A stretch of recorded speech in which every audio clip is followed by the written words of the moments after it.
राष्ट्र कैसे बन सकता है, उसमें हमारी क्या भूमिका हो सकती है और शंकराचार्य परिषद इस कार्यक्रम का आयोजक क्यों है। और बहुत सुंदर व्याख्यान हुआ आयुषी जी का, आदरणीय भाई साहब का। व्यवस्थापिका, कार्यपालिका, न्यायपालिका, संत समाज, हर क्षेत्र के उत्कृष्ट प्रतिनिधि हमारे बीच बैठे हुए हैं। एक समय विशेष पे कहा गया, आनो भद्रा कर्तो यंत्र विश्वता। बहुत कम समय में इसके जो अभी आदरणीय संचालक महोदय जी ने हमको फोन करके कहा कि केवल 5 लाइन में आप नोट कराइए इस कार्यक्रम का सार क्या है। और मैंने तुरंत लिख करके भेजा, आपको याद होगा इस पूरे कार्यक्रम का सार क्या है, तो 5 लाइन मैंने लिख करके भेजा था कि इस कार्यक्रम का निचोड़ मूल तत्व यह है कि गेहूं के खेत में यदि घास उग जाए, कितना भी घास उग जाए, तो आज तक कभी वो घास का खेत नहीं कहा गया, वो गेहूं का ही खेत कहलाता है। उसी तरीके से हिंदुस्तान सनातन वैदिक राष्ट्र में कितने भी विधर्मी आ जाएं, और चाहे 1976 का जो संवैधानिक संशोधन है, जो प्रस्तावना में जोड़ता है धर्मनिरपेक्षता, अखंडता और समाजवादी गणराज्य की जो बात होती है, वो कभी पंथ निरपेक्ष नहीं हो सकता। यह मूल चरित्र है भारत का। हिंदुत्व तो हमारी आत्मा में है। तो जो बातें कही जा रही है देर से, मेरे जैसे व्यक्ति को, जैसा मेरी बहन आयुषी ने कहा था कि वो क्या देने के लिए नीम, कोई कड़वा चीज अपने बारे में रख रहा हूं, यहां से रख रहा हूं कि जब हम कहते हैं कि सर्वे भवन्तु सुखिनः, कौशल जी, सर्वे भवन्तु सुखिनः, सर्वे सन्तु निरामया, सर्वे भद्राणि पश्यन्तु मा कश्चित् दुःख भाग् भवेत्। सब लोग सुखी हो, सब लोग निरोग हो, सबके कल्याण की बात की जाती है। जब हम कहते हैं अयम निगह पर्वेति गणना लघु चेतसाम उदार चरितानां तु वसुधैव कुटुम्बकम्, जब हम कहते हैं परहित सरिस धर्म नहीं भाई, पर पीड़ा सम नहीं अधमाई, तो मेरे जैसे व्यक्ति के मन में पीड़ा होने लगती है। सर्वे भवन्तु, उस समय सर्वे भवन्तु की बात की गई थी जो आदरणीय भाई साहब कह रहे थे। जब एकमात्र दुनिया में सनातन धर्म ही था, दूसरे धर्मावलंबी नहीं थे। जैसा कि आपने अभी कहा है, नानक देव से पहले कौन सा धर्म था, महात्मा बुद्ध से पहले कौन था, मोहम्मद साहब से पहले कौन सा धर्म था। उस समय ये बात कही गई थी, सर्वे भवन्तु सुखिनः सर्वे सन्तु निरामया। तो हंसी आ रही है सर्वे भवन्तु सुखिनः पे, जुड़ के सुनिएगा, हंसी आ रही है सर्वे भवन्तु सुखिनः पे। सारे सद्वाक्य यहां छूटते चले गए। धर्म, संस्कृति, धर्म सब कुछ मिटाने को ही सारे आतताई यहां जुटते चले गए। खोखला है वसुधैव कुटुम्बकम का भाव, आतताई आए आके लूटते चले गए और बार बार जोड़ने की बात करते हैं हम, किंतु हर बार हम ही टूटते चले गए। एक बात आपसे बता दें, शब्द ब्रह्म होते हैं, और जब वक्ता और श्रोता के बीच संवाद चलता है तो माना जाता है कि ज्ञान यज्ञ हो रहा है। तो ज्ञान यज्ञ में आपकी जिम्मेदारी बनती है, ये इसकी आत्मा मर जाएगी जो हमारी बात हो रही है बीच में। तो पीछे जो लगे हुए हैं लोग, अब सारी कुर्सियां भरी हैं, तो वहीं पर रोकने का कष्ट करें। तो हम कह रहे थे कि हंसी आ रही है सर्वे भवन्तु सुखिनः पे। यह हिंदू राष्ट्र ही है, और आज भी हिंदू राष्ट्र है और भविष्य में भी हिंदू राष्ट्र रहेगा।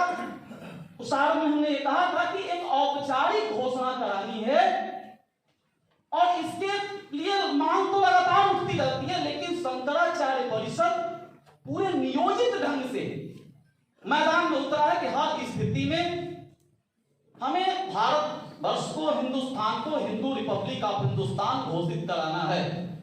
महाराज जी के साथ जब मैं आ रहा था अभी 2 घंटा पहले, तो महाराज जी ने गाड़ी में कहा, ईश्वर की जरूर कोई विशेष कृपा है, तभी मुझसे ईश्वर ऐसा कार्य करा रहा है। यह ईश्वर की ही कृपा है। निश्चित रूप से यह कार्यक्रम मील का पत्थर साबित होगा। शंकराचार्य परिषद इतने सदस्यों का इस कोविड काल में उपस्थिति को देख करके पूरा शंकराचार्य परिषद आज आह्लादित हो रहा है, हर्षातिरेक से प्रफुल्लित हो रहा है और निश्चित रूप से आज सब सैनिक को गौरवान्वित महसूस कर रहा है। भाषण देने से हिंदू राष्ट्र होगा नहीं। अब तक क्यों नहीं हो सका, उसके कारण क्या है, और यदि कुछ कारण है तो फिर उसका समाधान क्या है, इसी विषय पर चर्चा करने के लिए हम लोग खड़े हुए। महाराज जी ने इसके समाधान के लिए 9 परिषदों का गठन किया है। शंकराचार्य युवा परिषद, शंकराचार्य किसान परिषद, शंकराचार्य मजदूर परिषद, शंकराचार्य अधिवक्ता परिषद, शंकराचार्य किसान परिषद, ऐसे करके शंकराचार्य साहित्यिक परिषद, शंकराचार्य कर्मचारी परिषद, विभिन्न व्यवसायों से जुड़े हुए जो लोग हैं 9 परिषदों का गठन किया गया है। काशी हिंदू विश्वविद्यालय में धर्म विज्ञान विभाग में जब एक नियुक्ति हुई थी किसी व्यक्ति विशेष का, किसी धर्म विशेष के व्यक्ति का, तो सर्वप्रथम शंकराचार्य छात्र परिषद के युवा साथियों ने विद्रोह किया और उसका परिणाम भी दिखाई दिया कि उस व्यक्ति को हटाया गया, नई नियुक्ति हुई। इन कार्यक्रमों से हम हिंदू राष्ट्र को, जैसे ये बिल्डिंग बना है, एक एक ईंट रखते हुए इस बिल्डिंग का निर्माण हुआ है। अभी जो शंकराचार्य से परिषद से जुड़े हुए लोग हैं उन्होंने स्पष्ट देखा होगा कि शंकराचार्य किसान परिषद का इस किसान आंदोलन में रुख क्या है। क्योंकि आज का विषय दूसरा है, उस पर चर्चा करेंगे तो बात दूसरी होती जाएगी। अभी जो बात हो रही थी नैनं छिन्दन्ति शस्त्राणि नैनं दहति पावकाः न चैनं क्लेदं तापो न शोषयति मारुतः, उसी में एक श्लोक और आता है, असोच्यान वसोचस्तं प्रज्ञावादांश भासते गतासून अगतासून च नाम सोचन्ति पंडिताः। अर्जुन, असोच्यान वसोचस्तं प्रज्ञावादांश भासते, जो नहीं सोचना चाहिए तुम वही सोच रहे हो, और प्रज्ञावादांश भासते, लग रहा है तुम्हारे जैसा कोई विद्वान ही नहीं है। अरे गतासून अगतासून च, जो चले गए, जो नहीं गए, जो हैं या नहीं है, नाम सोचन्ति पंडिताः, पंडित उसके बारे में विचार नहीं करते। स्वामी विवेकानंद जी का वेदांती कहे जाते हैं। वेदांत क्या है? वेद के 4 भाग हैं, पहला है संहिता, दूसरा ब्राह्मण, तीसरा अरण्यक और चौथा उपनिषद। वेद का चौथा भाग उपनिषद है, इसलिए वेदांत कहलाता है।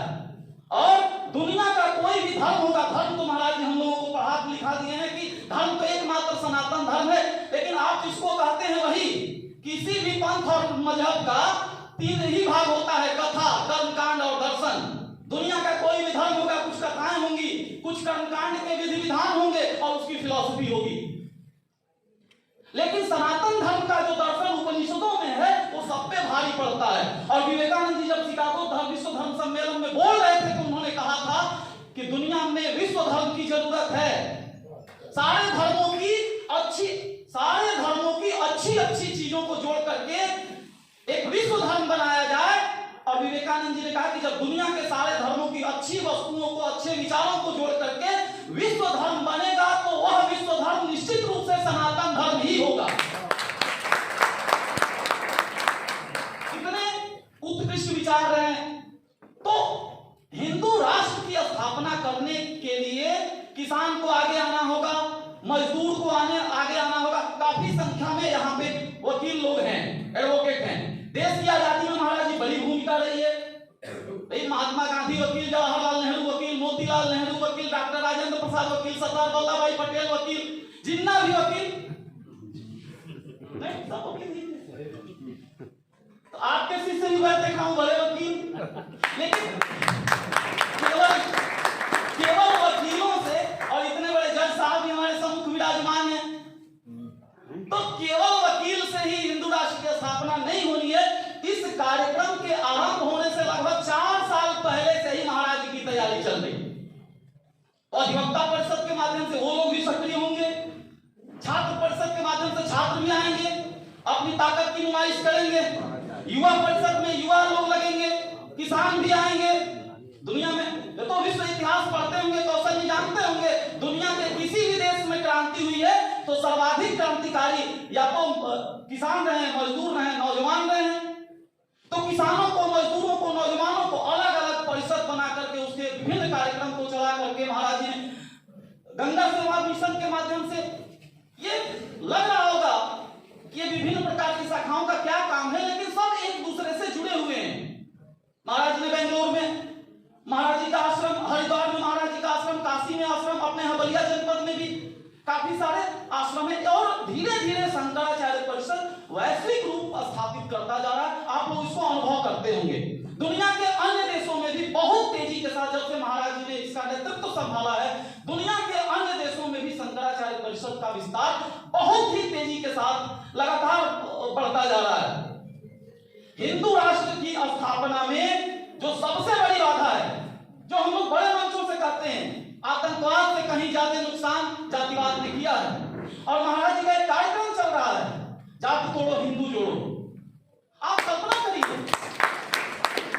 और यह बताते हुए मेरे जैसा व्यक्ति स्वयं को गौरवान्वित महसूस कर रहा है, जो 5 बार नमाज और अजान करने वाले लोग हैं, जो मानते हैं ला इलाहा इल्लल्लाह मुहम्मद रसूलुल्लाह, अल्लाह से बड़ा कोई नहीं है, मोहम्मद साहब उसके पैगंबर हैं, उनमें से मैं जानता हूं, नाम जानता हूं, इस मंच से कहना नहीं चाहता, हजारों के तादाद में मुसलमान ऐसे हैं जो महाराज जी से प्रेरित होकर के अपना कुल, अपना गोत्र, अपना वंश, अपनी शाखा, अपना सूत्र सब कुछ ढूंढ लिए हैं। ऐसे स्थापित होगा हिंदू राष्ट्र, ऐसे होगा हिंदू रिपब्लिक ऑफ हिंदुस्तान की स्थापना। एक कभी झिझक भी होती है, कहूं ना कहूं, लेकिन बड़ा हिंदुत्व का विरोध करती एक आर्मी है, भीम आर्मी। उससे जुड़े हुए लोग कौशल जी गए थे, आपने देखा होगा इस चीज को। महाराज जी के प्रयास से भीम आर्मी को छोड़ करके हजारों की तादाद में दलित बस्तियों में शंकराचार्य परिषद का ध्वज लहरा रहा है। अधिकांश लोग यदि गए होंगे तो इस चीज को देखे होंगे। ऐसे स्थापित होगा हिंदू रिपब्लिक ऑफ हिंदुस्तान। कहा गया, महाराज जी ने पूछ दिया था, हिमालय में समारंभ है यावत हिंदू सर्वोत्तम तत्म देव निर्तम देशक हिंदुस्तान प्रचक्षते। मेरे जैसा व्यक्ति कहता है, धन्य ही भारत वर्षम, धन्य भारत संस्कृति, भारतीयांगना, धन्य धन्य अस्माकं परंपरा। लेकिन धन्य है किसको कहा जाता है? कभी कोई बुरा काम करता है तो भी कहते हैं धन्य है आप, धन्य है आप, व्यंग्य की भी भाषा है। तो यदि हम ये श्लोक पढ़ते हैं, धन्य ही भारत वर्षम, धन्य भारत संस्कृति, भारतीयांगना, धन्य धन्य अस्माकं परंपरा, तो मेरे मन में आता है कहीं ऐसा तो नहीं कि मेरे ऊपर यह व्यंग्य हो रहा हो। बहुत सारे हमले हमने झेले, बहुत सारे, अभी महोदय कह रहे थे, धर्म वो नहीं सिखाता, मार काट नहीं सिखाता। कुरान का जो पहला सूरा है फातिहा, अच्छा जितने भी उसमें है जो सूरा है, जो शुरुआत होता है बिस्मिल्लाहिर्रहमानिर्रहीम, मतलब बिस्मिल्लाह बड़ा रहम करने वाला है। वो कैसा रहम करने वाला है कि यदि बकरा काटेंगे छोटा जानवर तो कम सवाब देगा, ऊंट काटेंगे तो ज्यादा सवाब मिलेगा। रहम करने वाला है। और जब इस बात आती है कि नहीं ये धर्म कोई बुरा नहीं सिखाता, तो निश्चित रूप से कष्ट होने लगता है। हमने कहा अच्छा, इस मंच पे शंकराचार्य परिषद के मंच पे यदि भगवान शंकराचार्य का की बात न की जाए, हिंदू राष्ट्र की स्थापना में सर्वाधिक यदि किसी की भूमिका है तो आज शंकराचार्य जी की भूमिका है। आप परिचित होंगे, इस बात को जानते होंगे।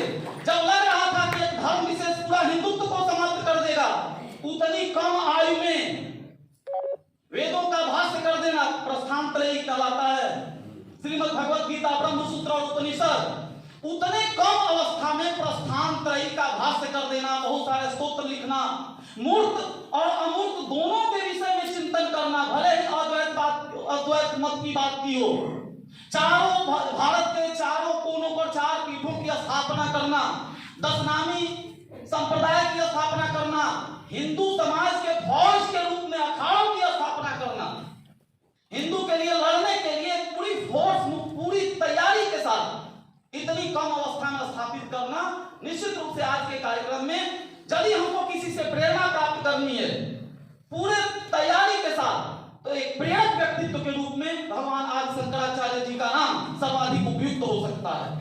लगातार हमले हो रहे हैं, हम हिंदू रिपब्लिक ऑफ हिंदुस्तान की बात कर रहे हैं, लगातार हमले जारी हैं।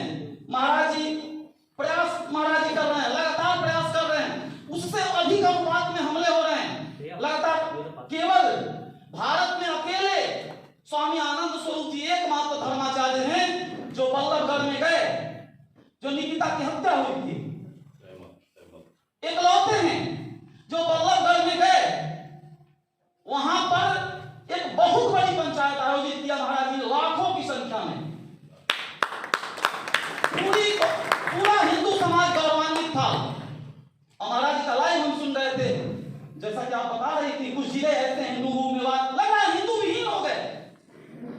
हम सिकुड़ते जा रहे हैं, हिंदू विहीन होते जा रहे हैं। ऐसे हिंदू रिपब्लिक ऑफ हिंदुस्तान की स्थापना हो सकती है, इसके बारे में सोच कौन रहा है? और दुर्भाग्य की बात यह है, हमारे जैसे लोग सोच रहे हैं कि हमारे हाथ में कुछ नहीं है, और ऊपर बैठे हुए लोग जिनके हाथ में सब कुछ है वो कुछ भी नहीं सोच रहे।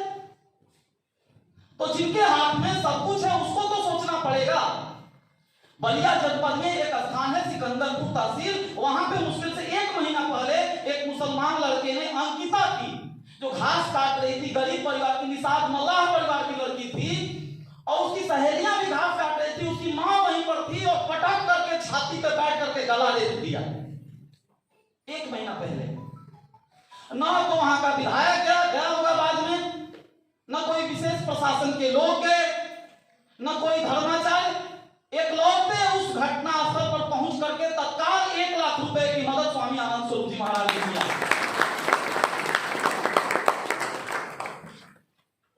एक बड़ी अजीब ट्रेंड चलता है। लोग कहते हैं भाषण देने से क्या होना है, फेसबुक व्हाट्सएप सोशल मीडिया से क्या होना है, लेकिन महाराज जी ने अपने चरित्र और अपने आचरण, अपने व्यक्तित्व और अपने कृतित्व से यह सिद्ध किया है कि जो बातें कही जा रही हैं उनको धरती पे उतारा जा सकता है, और महाराज जी ने उतार के दिखाया है। हम सब इसके गवाह हैं। उधर बात हो रही थी, कौशल जी से बात हो रही थी थोड़ी देर पहले, भारत में जब से अहिंसा की बात हुई है तब से हमारा बहुत बड़ा नुकसान हुआ है, देश की बहुत बड़ी क्षति हुई है। बलि प्रथा होती थी, हो सकता है कि हमारी आलोचना हो, विरोध हो, लेकिन लोग मजबूत रहते थे, भीतर से लड़ने की क्षमता रहती थी। आज हिंदू के घरों में कोई हथियार नहीं है, कोई लड़ने की ट्रेनिंग नहीं है, कोई हमारी तैयारी नहीं है, और एक छोटा सा लड़का वहीं काट दिया, जो अभी मैं बता रहा था अंकिता हत्याकांड, रेत दिया, और सारे हिंदू आए और उसको पकड़ के पुलिस के हवाले कर दिए। वहां क्या होना चाहिए था? उसको रेत देना चाहिए था। जब कहा गया सठे साठम समा चले, तो सठ के साथ सठता का ही व्यवहार होना चाहिए। तो कैसे होगा हिंदू रिपब्लिक ऑफ हिंदुस्तान की स्थापना? महाराज जी जैसे व्यक्ति, मुझे दूसरा नाम दिखाई नहीं पड़ रहा है दूर दूर तक, इसलिए कभी कभी जो मेरी आशाएं धूमिल होती जा रही थी, महाराज जी के रूप में निश्चित रूप से आशा की किरण नजर आती है। आप में से भी बहुत लोगों को ये किरण नजर आ रही होगी। बहुत सारी समस्याएं हैं, और जो ये पर्चा छपा हुआ है आपके हाथ में क्या होगा? जो सबसे बड़ा सवाल है, दुनिया में बहुत सारे इस्लामी राष्ट्र हैं, बहुत सारे ईसाई राष्ट्र हैं, बौद्धिस्ट भी बहुत सारे देश हैं, इजराइल यहूदी कंट्री है, लेकिन हिंदू राष्ट्र है कहां?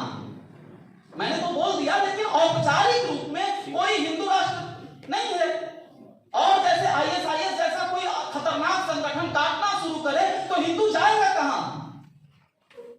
कल परसों महाराज जी कोई वीडियो डाले थे, मुझे तो बड़ा प्रसन्नता हो रही है, कम से कम नेपाल में कोई आंदोलन खड़ा हुआ है। आपने देखा होगा, नेपाल में युवा सड़कों पर उतर चुके हैं, हमें पंथ निरपेक्ष राष्ट्र नहीं चाहिए, हमें हमारा पुराना हिंदू राष्ट्र लौटाओ। और महाराज जी के नेतृत्व में निश्चित रूप से यह भी होने जा रहा है, निश्चित रूप से यह होगा। यदि मुगल सराय का नाम बदल करके महाराज जी दीनदयाल उपाध्याय रेलवे स्टेशन हो सकता है, फैजाबाद का नाम बदल के अयोध्या हो सकता है, इलाहाबाद का नाम बदल के प्रयागराज हो सकता है, हैदराबाद का भी नाम बदलने की बात करके भाग्यनगर बनाया जा सकता है। तो भारत को भी धर्म निरपेक्ष छोड़ करके हिंदू राष्ट्र बनाया जा सकता है। हमने नारा दिया, रामलला हम आएंगे, मंदिर वही बनाएंगे। रामलला के आशीर्वाद से हम गए, मंदिर वहां बना। महाराज जी के नेतृत्व में नए नारे की जरूरत है। रामलला हम आएंगे, कृष्णचंद्र हम आएंगे, हर हर बम बम आएंगे, मां भवानी आएंगे, हिंदू राष्ट्र बनाएंगे। दिक्कत इस बात की है, हमारे यहाँ पूर्वी उत्तर प्रदेश में कहा जाता है कि माताएं भी बच्चे को दूध तब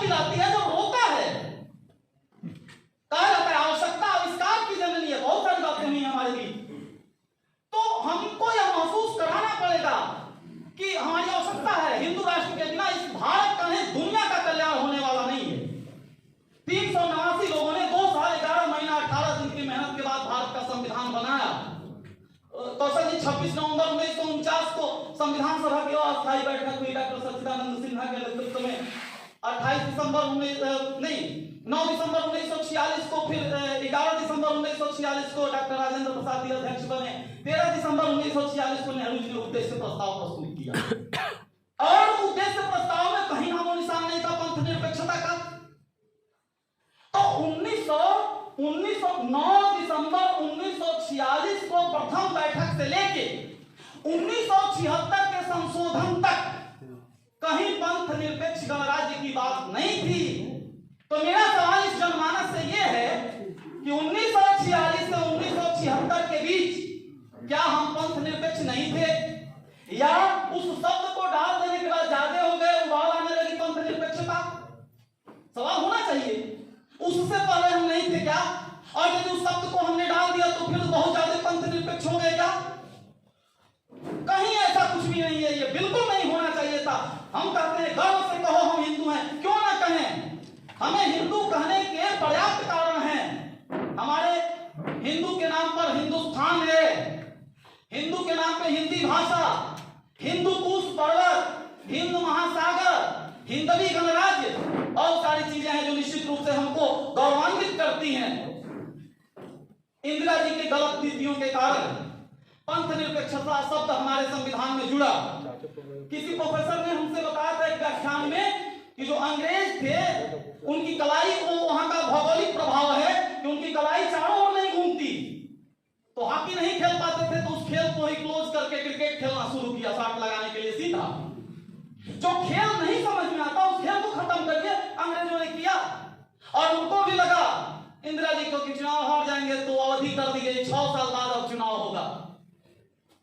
तो ये व्यवस्था की गई, परिवर्तन किया गया। एक मुस्लिम विधर्मी से विवाह करने वाली महिला से हम किस प्रकार के निर्णय की आशा कर सकते हैं? और वह संविधान जो भारत शासन, जज साहब हमारे बीच बैठे हुए हैं, इस बात से बहुत कम पैसे की किताबों को पढ़ने से ज्ञान होगा। भारत शासन अधिनियम 1935 के अधिकांश हिस्सों को हूबहू उतार लिया गया भारत के संविधान में। दुनिया के कई देशों से लाकर के कॉपी पेस्ट हमने किया। आज भी हमारा संविधान हमको त्वरित न्याय नहीं देता था, हमने कभी सुना नहीं था। हम लोग जानते थे कि हम हिंदू हैं, संविधान ने बताया हम हिंदू नहीं हैं, हम एससी हैं, एसटी हैं, ओबीसी हैं, जनरल हैं। ये चीजें हमारे संविधान ने बनाया। विभाजनकारी स्थितियां पैदा हुई, हज के लिए सब्सिडी देने की व्यवस्था हुई। मदरसों के बारे में महाराज जी बड़ा गंभीर चिंतन करते हैं। 16,000 कितना महाराज जी बताते हैं, 16,000 या 17,000 मदरसे संचालित होते हैं। संस्कृत विद्यालय, कोई संस्कृत पढ़ना नहीं चाहता, स्थितियां बद से बदतर होती जा रही हैं। सिंधु घाटी की सभ्यता में हमको प्रमाण मिले, शैव संप्रदाय के वो शिवलिंग मिले हैं, पशुपति की मूर्ति मिली है, नर्तकी की प्रतिमा मिली है। ये सारी चीजें सिद्ध करती हैं हमारा धर्म सर्वाधिक प्राचीन धर्म है। हम शरीर जरूर हारे, यह इस्लामी तलवार के आगे हिंदुओं ने अपना शरीर हारा, लेकिन आत्मा हम कभी नहीं हारे। और हमने हमेशा, कौशल जी, इस्लाम पर सांस्कृतिक विजय प्राप्त किया। मेरा बहुत प्रिय विषय है कंपैरेटिव स्टडी ऑफ रिलीजन।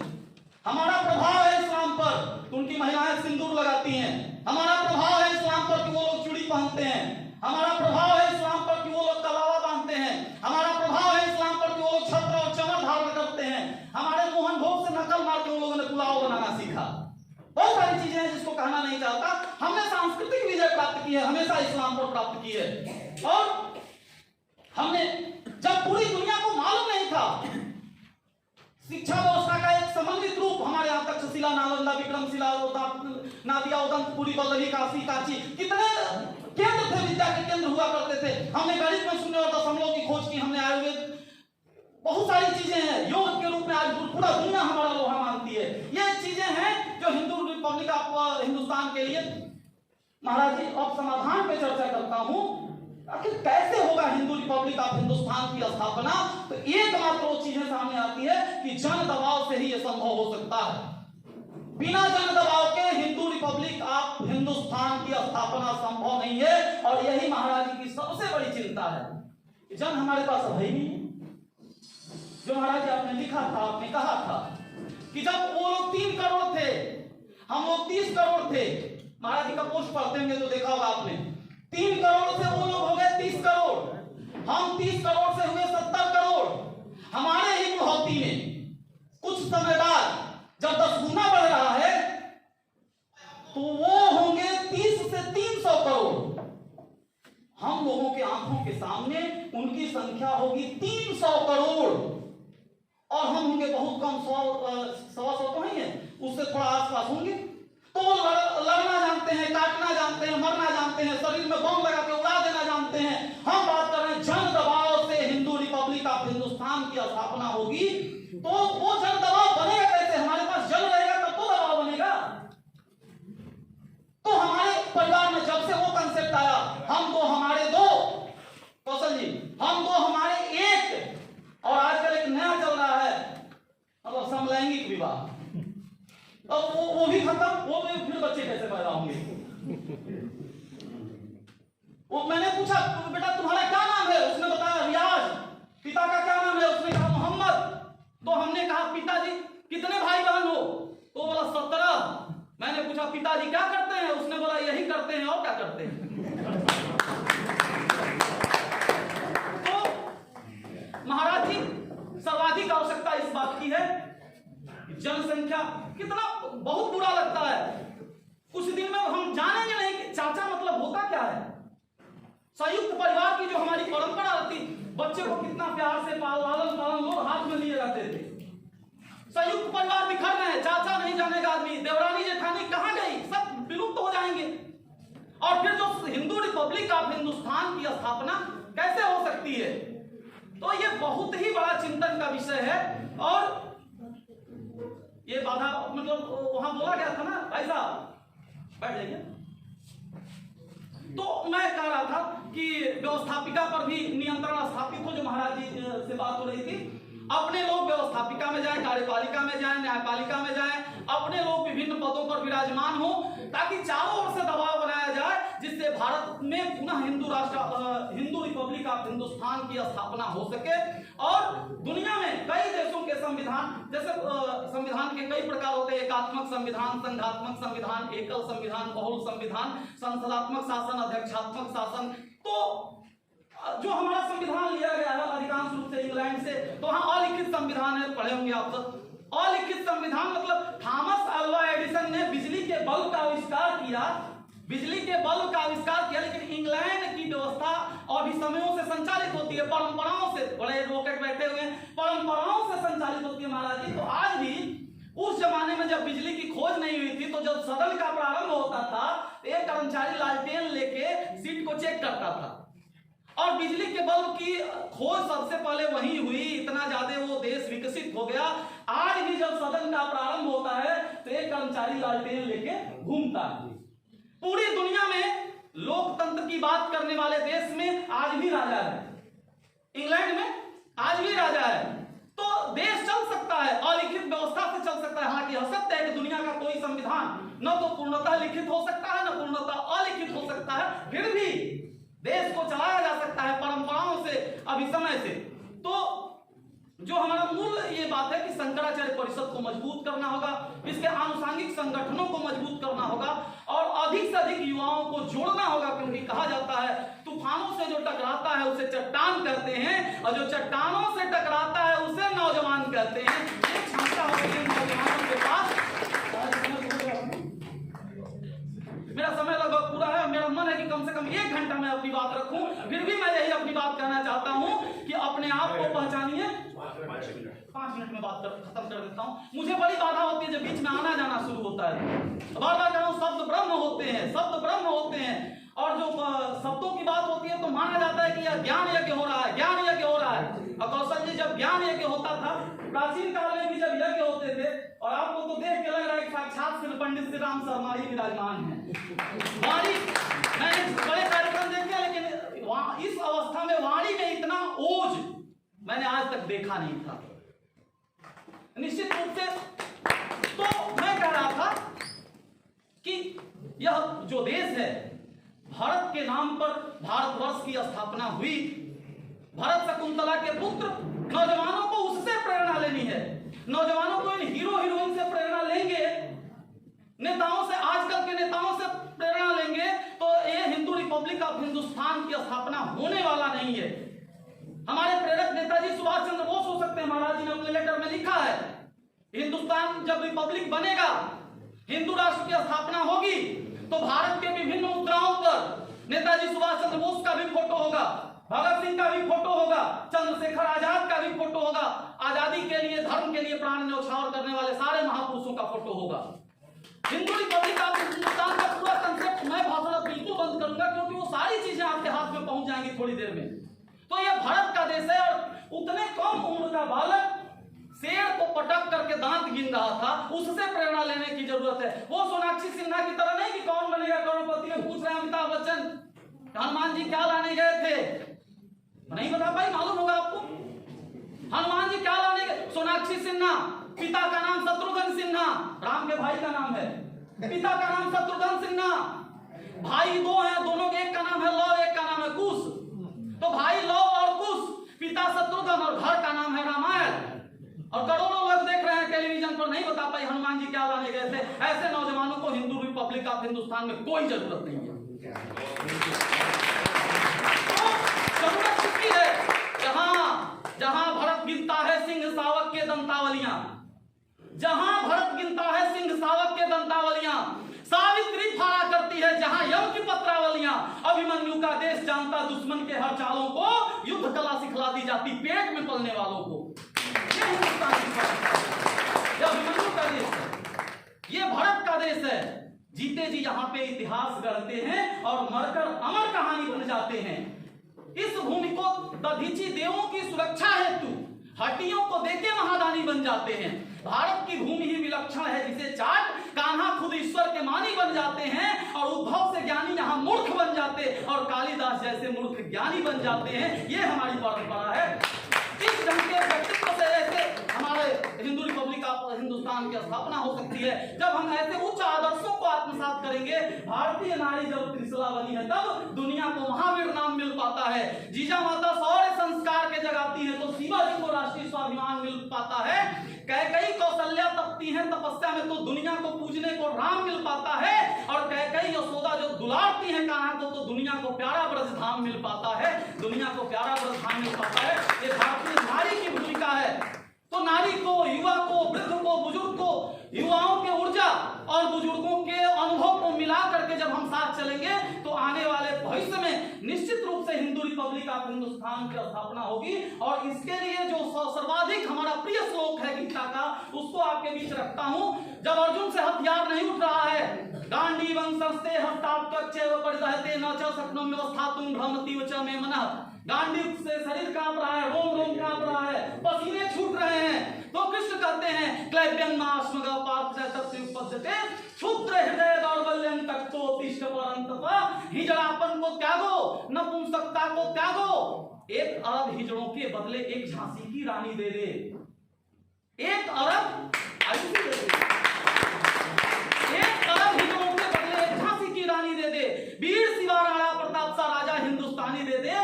देना है वरदान मुझे तो इतना दे दे मेरे देवा, डूब मरे दागी नेता इनको चुल्लू भर पानी दे दे। और वो लोग भी महाराज जी, आज हमारी जो लड़ाई है, महाराज जी उस बात को संघर्ष कर रहे हैं। जिहाद, हिंदू रिपब्लिक ऑफ हिंदुस्तान की सबसे बड़ी बाधा है विभिन्न प्रकार के जिहाद। वो कथा जिहाद के माध्यम से मोरारी बाबू के रूप में हमने देखा है। ये बहुत बड़ी बाधा है, जो पूरे बहुत बड़े जनमानस को बरगला करके हिंदू राष्ट्र से विमुख किया जाता है। कथा जिहाद, लव जिहाद, तलवार जिहाद से तो हमारे पुरखे निपट लिए। हम हिंदू इसलिए हैं कि हमारे बुजुर्ग तलवार के सामने अपना सर नहीं झुकाए, सर कटाए, लेकिन कभी इस्लाम स्वीकार नहीं किए, इसलिए हम हिंदू हैं। आज हिंदू राष्ट्र की बात कर रहे हैं। तलवार जिहाद से हम निपट चुके हैं, कथा जिहाद से महाराज जी जैसे लोगों के नेतृत्व में हम लोग निपट रहे हैं। लव जिहाद के भी विरुद्ध लगातार शंकराचार्य परिषद का संघर्ष जारी है। साहित्य जिहाद के विरुद्ध भी महाराज की पूरा साहित्य परिषद की टीम लगी हुई है। इस तरीके से पूरा योजनाबद्ध ढंग से हम लोग भी प्रयास कर रहे हैं। मेरे जैसा व्यक्ति इस मंच के माध्यम से घोषणा कर रहा है, मैं सन्यासी नहीं हूं, मैं एक पारिवारिक व्यक्ति हूं, गृहस्थ जीवन में हूं, लेकिन महाराज जी जिस दिन आह्वान करेंगे, मैं शपथ लेता हूं कि अपना घर द्वार त्याग करके हिंदू राष्ट्र की स्थापना में शपथ कर जाऊंगा। और मेरे जैसे सैकड़ों हजारों नहीं लाखों के तादाद में नौजवान हैं जो हिंदू रिपब्लिक ऑफ हिंदुस्तान की स्थापना के लिए सर कटाने पर तैयार हैं। महाराज जी जब घोषित करेंगे तब हम लोग इस काम को कर देंगे। क्लैप्यं नास्मग जो बात कहा, इसी बात को स्वामी विवेकानंद जी ने भी कहा, उत्तिष्ठ जागृत प्राप्य वरानि बोधक। उठो, जागो और तब तक संघर्ष करो जब तक उद्देश्य की प्राप्ति नहीं हो जाती। और आज पुनः भगवान हमारा है, गांव से लेकर के शहर तक पूरे देश में, पूरी दुनिया में हम लोग बेताब है भगवान को हराने के लिए। दसों दिशाएं, अंग अंग और रोम रोम, व्योम जल थल छा रहा है वंदे मातरम। क्रांति की ज्वाला को जलाने वाला महामंत्र फिर से समीप आ रहा है वंदे मातरम। शौर्य का दीपक पुनः प्रदीप्त हो रहा है, देश प्रेमियों को भा रहा है वंदे मातरम। और अपने स्वतंत्रता की आन बान शान है जो शंकराचार्य परिषद गा रहा है वंदे मातरम। शंकराचार्य परिषद गा रहा है वंदे मातरम। मुझे लग रहा है अपने समय से लगभग 5 मिनट में मेरी गाड़ी